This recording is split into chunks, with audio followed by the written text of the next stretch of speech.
ஏழைகள் சிரிக்கணும்னா ரெட்டையல ஆடணும். தமிழ்நாடு ஜெயிக்கணும்னா எடப்பாடியார் ஆடணும்.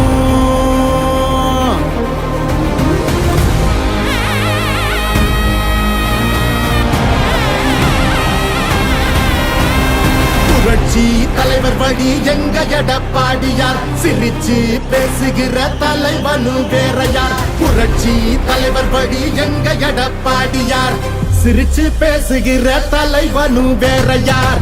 வன்முறையேதுமில்லா இபிஎஸ் அரசுதான், ஒரு முறை யோசி அந்த தங்கத்தோட மனசுதான். சுயநலமில்லாத மக்களாட்சி அரசுதான், நேர்மையான. அனைத்து இந்திய அண்ணா திராவிட முன்னேற்ற கழகத்தை பொறுத்த வரைக்கும் மக்களுக்காக தொடங்கப்பட்ட கட்சி திமுக, குடும்பத்துக்காக இருக்கின்ற கட்சி. அண்ணா திமுக நாட்டு மக்களுக்கு என்னென்ன திட்டம் தேவை என்பதை எண்ணி திட்டத்தை போட்டு உங்களுக்கு கொண்டாந்து சேர்த்துறோம்.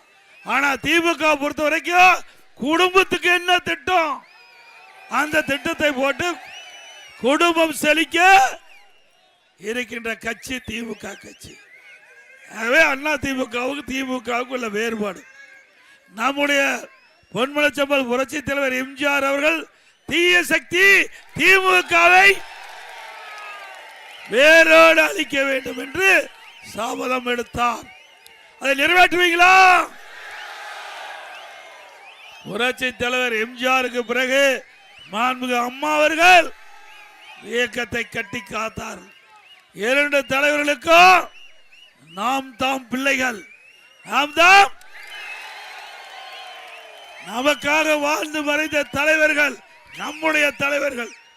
ஆனா குடும்பத்துக்காக வாழ்கின்ற தலைவர் திரு கருணாநிதி. அப்படித்தானே? குடும்பத்துக்காக தானே வாழ்ந்தாரு. நம்முடைய தலைவர் நாட்டு மக்களுக்காக வாழ்ந்தார். திரு கருணாநிதி வீட்டு மக்களுக்காக வாழ்ந்தார். இதுதான் நம்ம கட்சிக்குள்ள வித்தியாசம். நம்முடைய தலைவர்கள் மக்களுக்கு என்னென்ன திட்டம் என்பதை திட்டம் போட்டு செயல்படுத்தி திட்டத்தை கொண்டு போய் மக்களுக்கு சேர்த்த காரணத்தினால்தான் இன்றைய தினம் அவர் இந்த பூமியிலே இருந்து மறைந்தாலும் நம்முடைய தலைவர், இருவரும் தலைவர்கள் மக்கள் உள்ளத்தில் வாழ்ந்து கொண்டிருக்கின்றார். நம்முடைய தலைவருடைய ஆசியாவில் ஆசி, அந்த ஆசியோட தான் நம்முடைய கட்சி இயங்கிட்டு இருக்குது. நம்முடைய கட்சியை உடைக்க எத்தனை முயற்சிகள் மேற்கொள்ளப்பட்டது, அத்தனையும் மக்களுடைய துணை கொண்டு, நிர்வாகிகளுடைய துணை கொண்டு தூளாக்கப்பட்டது. அண்ணா திமுக புது பொலிவுடன் இந்த தேர்தலை சந்திக்குது. இனி எந்த கொம்பனாலும் அண்ணா திமுகவை அசைக்க முடியாது.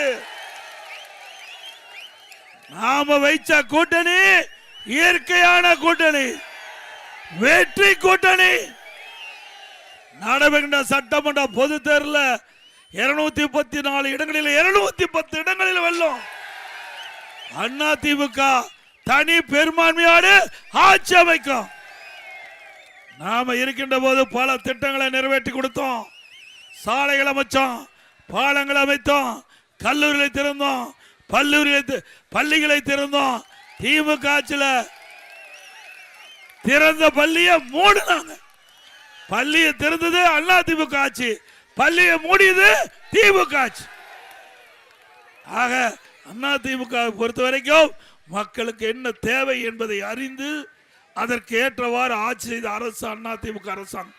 கொரோனா காலம் ஒரு வருஷம் விலை மதிக்க முடியாத உயிரை காப்பாற்றிய அரசாங்கம் அண்ணா திமுக அரசு. அந்த காலகட்டத்தில் கூட ஏழைகள் பாதிக்க கூடாது என்பதற்காக விலையில அரிசி, விலையில எண்ணெய், விலையில சர்க்கரை, பருப்பு குடும்பத்துக்கு 1000 ரூபாய் கொடுத்தோம்ல. தை பொங்கல் என்று எல்லா குடும்பத்துக்கும் 2500 ரூபாய் நாம தான் கொடுத்தோம். எப்படி மக்களுக்காக பல திட்டத்தை செயல்படுத்தி இருக்கிறோம். திமுக ஆட்சியில் மின் கட்டணம் 67% உயர்வு, வீட்டு வரி 100% உயர்வு, கடவரி 150% உயர்வு, குடிநீர் வரி உயர்வு. எப்படி குப்பைக்கு வரி போட்டாங்க, இன்றைக்கு விலைவாசி வெண்ணை முட்டுகின்ற அளவுக்கு உயர்ந்து போச்சு. அரிசி விலை உயர்வு, பருப்பு விலை உயர்வு, எண்ணெய் விலை உயர்வு. மக்கள் வாங்கும் சக்தி இல்லாம வாழ்வதற்கே போராடி கொண்டிருக்கிறாங்க. இன்றைய தினம் எங்க பார்த்தாலும் போதைப் பொருள் விற்பனை சர்வசாதாரணமா விக்குது இல்ல? அப்படி அதிமுக ஆட்சி வந்தவுடனே தமிழகத்தில் கஞ்சாவை அறவாடு ஒழிக்கப்படும். இன்றைய தினம் அதிமுக ஆட்சிக்கு வந்தவுடனே எல்லா குடும்பத்தாருக்கும் அவருடைய கஷ்டத்தை உணர்ந்து 10,000 ரூபாய் சிறப்பு உதவி தொகை வழங்கப்படும். வங்கியில் ஒவ்வொரு குடும்ப தலைவிக்கு 2,000 ரூபாய் வழங்கப்படும். எல்லா குடும்பத்தாருக்கு விலையெல்லாம் ஃப்ரிட்ஜ் வழங்கப்படும். வேலைக்கு செல்லும் மகளிர் 5 லட்சம் பேருக்கு மானி 25,000 ரூபாய், அம்மா இருசக்கர வாகனம் வழங்கப்படும். எல்லா குடும்பத்தைக்கும் 3 கேஸ் சிலிண்டர் விலையில்லாம வழங்கப்படும். ஒவ்வொரு தைப்பொங்கல் என்றும் பொங்கல் தொப்போடு 1000 ரூபாய் வழங்கப்படும். ஒவ்வொரு தீபாவளி என்றும் நம்முடைய பெண்களுக்கு அற்புதமான பட்டு புடவை வழங்கப்படும். அதோட மகளிர் தான் கட்டணம் இல்லாம பேருந்து பயணம் செய்யறாங்க. இனிமேல் அதிமுக ஆட்சி உடனே ஆண்களும் நகர பேருந்துல கட்டணம் இல்லாம பயணம். ரேஷன் கடையில் போடுற அரிசி தரமான அரிசியாக போடப்படும். ரேஷன் கடையில் விலையில்லா பருப்பு வழங்கப்படும், விலையில்லா எண்ணெய் வழங்கப்படும். அதே போல அம்மா இல்லம் திட்டம், அனைத்து ஏழைகளுக்கும் அற்புதமான அம்மா இல்லம் திட்டம், காங்கிரீட் வீடு கட்டி கொடுக்கும். பட்டியல் மக்களுக்கு காங்கிரீட் வீடு கட்டி கொடுக்கணும். 100 நாள் வேலை திட்டத்தை 150 நாளாக உயர்த்தப்படும். முதியோருக்கு வழங்கப்படுகின்ற அந்த ஓய்வூதியம் 2000 உயர்த்தி வழங்கப்படும். பட்டதாரிகளுக்கு பட்டம் பெற்று வேலை இல்லாமல் இருக்கின்ற வேலைகளுக்கு 2000 ரூபாய் மாதந்தோறும் வழங்கப்படும். பிளஸ் வரை படிச்சு 1000 ரூபாய் வழங்கப்படும். அதுபோல ஜல்லிக்கட்டு போட்டி நடத்துகின்ற அந்த ஜல்லிக்கட்டு போட்டி அனுமதி பெற்று நடந்தா 5 லட்சம் ரூபாய் போட்டி நடப்பதற்கு உதவித்தொகை வழங்கப்படும். அந்த போட்டியிலே கலந்து கொள்கின்ற வீரர்கள் ஏதாவது உயிருக்கு ஆபத்து ஏற்பட்டு உயிரிழந்தால் குடும்பத்துக்கு 10 லட்சம் ரூபாய் வழங்கப்படும். அந்த ஜல்லிக்கட்டு போட்டியிலே கலந்து கொள்கின்ற வீரர்கள், பதிவு செய்யப்பட்ட வீரர்கள் காப்பீடு செய்யப்பட்டு அந்த காப்பீட்டு தொகையை பிரிவைத்து அரசாங்கமே செலுத்தும். அதே போல இப்பொழுது அந்த காளைகள் பதிவு செய்யப்படுகிறது ஆன்லைன்ல. இனி பழைய முறையில் கொண்டு வரப்படும்.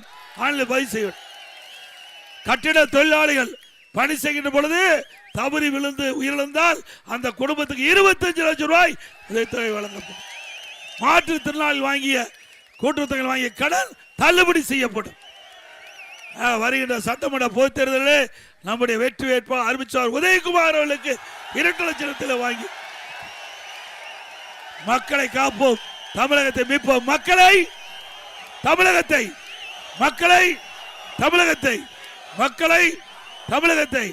By by Stalin.